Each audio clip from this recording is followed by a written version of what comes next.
Salut tout le monde, c'est Franck et j'ai une question pour vous aujourd'hui. Quel est, selon vous, le meilleur produit Apple, le produit Apple parfait? Ces derniers jours, j'en suis venu, pour moi, à la conclusion que ce produit est l'Apple Watch. Et je vous explique pourquoi tout de suite. C'est parti.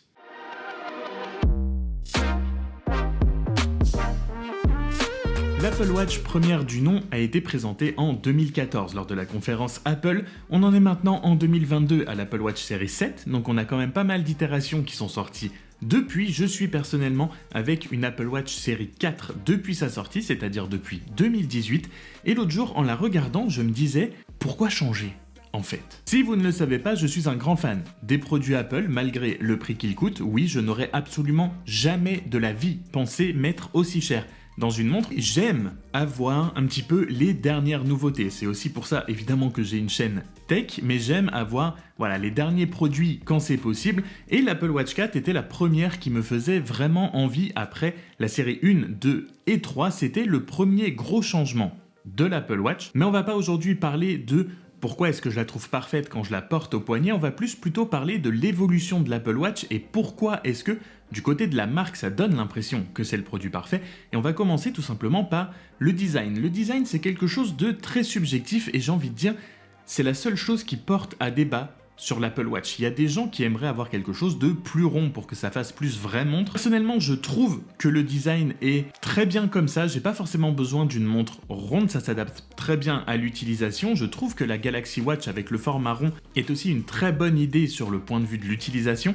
Je trouve l'Apple Watch plutôt très bien, mais c'est surtout que depuis qu'elle est sortie, la plus grosse évolution qu'a connue l'Apple Watch, c'est l'agrandissement de l'écran. La montre en elle-même est devenue plus grosse, l'écran s'est rapproché des bords, mais concrètement, en termes de design, c'est la seule chose qui a changé. L'Apple Watch 7 ressemble toujours comme deux gouttes d'eau à une Apple Watch série 1. Si vous ne voyez pas l'écran allumé, vous ne savez pas forcément quelle série c'est, à part peut-être la taille, mais une Apple Watch est une Apple Watch. On a eu pas mal de changements au niveau de l'iPhone, c'est peut-être le produit qui a le plus changé et évolué. Alors certes, l'Apple Watch n'est pas sur le marché depuis aussi longtemps que l'iPhone, donc n'a pas pu connaître autant d'évolution, mais on est quand même à 8 ans d'existence de l'Apple Watch, avec 7 itérations, même 8 si on compte l'Apple Watch SE. Et du coup, je me dis, pourquoi est-ce que l'Apple Watch n'a pas évolué? Je me dis tout simplement que peut-être Apple a trouvé la meilleure formule, celle qui leur correspond le mieux, celle qui pense être vraiment la meilleure. Je trouve que c'est aussi rare de voir un produit Apple ne pas changer pendant aussi longtemps, parce que même si le design de l'Apple Watch est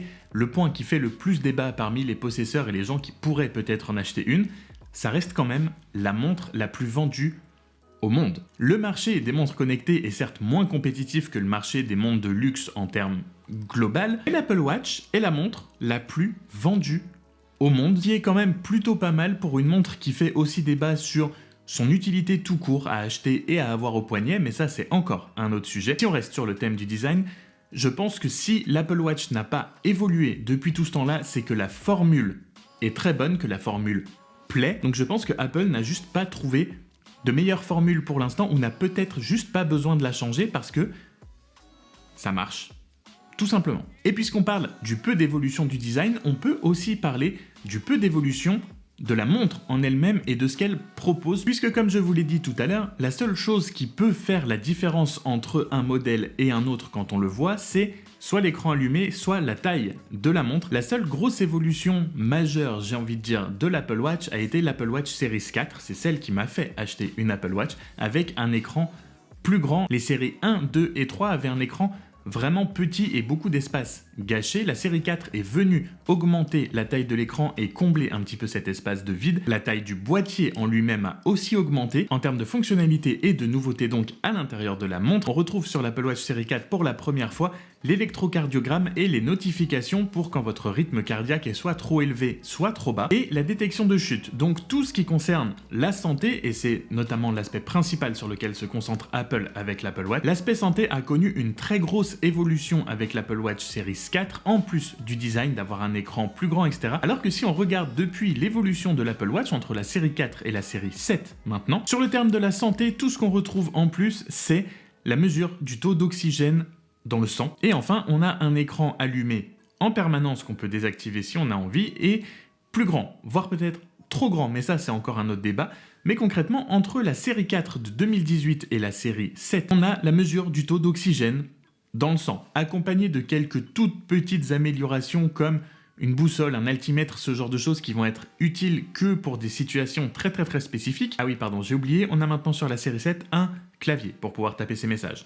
Ça, c'est pas mal. Mais si on prend en compte ce que j'ai dit juste avant, que la santé est le focus principal d'Apple sur l'Apple Watch, la seule évolution majeure a été le taux d'oxygène dans le sang, qui est, pour moi, à mon humble avis, quelque chose quand même de moins important qu'un électrocardiogramme ou la possibilité d'avoir des notifications quand son rythme cardiaque est trop élevé ou vraiment trop bas pendant une certaine période, ou la détection de chute notamment, qui, qu'on le veuille ou non, a quand même sauvé des vies, qui je trouve est assez incroyable que notre montre puisse sauver notre vie si jamais on tombe quelque part et qu'on est inconscient. Si on prend 2 secondes le temps d'y réfléchir, c'est quand même un truc de fou. On pourrait argumenter que sur le papier, on a quand même une puce qui est beaucoup plus récente sur la série 7, qui est dans le futur, qui va être beaucoup plus utile pour que la montre tienne plus dans le temps, mais honnêtement, à l'utilisation quotidienne, je n'ai absolument pas l'impression que ma série 4 soit lente, lag, fasse dater, je n'ai absolument pas cette impression, et c'est là aussi que je veux en venir, c'est que qu'on ait une série 4 ou une série 5 en 2022, on n'a pas l'impression de ne pas avoir la dernière nouveauté. Je trouve que c'est un produit, surtout depuis la série 4 encore une fois, qui est assez intemporel, contrairement à un iPhone par exemple. Quelqu'un qui a un iPhone 8 à côté d'un iPhone même 12, on va sentir la différence. Il y a une énorme évolution de design, il y a une énorme évolution en termes de specs, de matériel sur la photo, en termes, voilà, des choses vraiment pratiques au quotidien. On va sentir évidemment une grosse différence, et tout ce que je viens de vous dire fait que je pense que l'Apple Watch est le produit qui se rapproche le plus de la perfection de chez Apple, puisque pour les 3 premières séries, la série 1, 2 et 3, l'Apple Watch était quelque chose de très nouveau sur le marché, c'était un nouveau produit, la montre connectée était un nouveau produit. Quand un nouveau produit arrive sur le marché, il y a toujours un petit moment d'ajustement, mais je pense que Apple a très vite mis le doigt et surtout donné tout ce qu'ils avaient dans l'Apple Watch pour que ce soit le meilleur produit possible, et que depuis, ils galèrent un petit peu à faire évoluer justement cet Apple Watch parce que Apple avait juste mis tout ce qu'ils pouvaient mettre dans l'Apple Watch sans compromis, sans rien garder en arrière.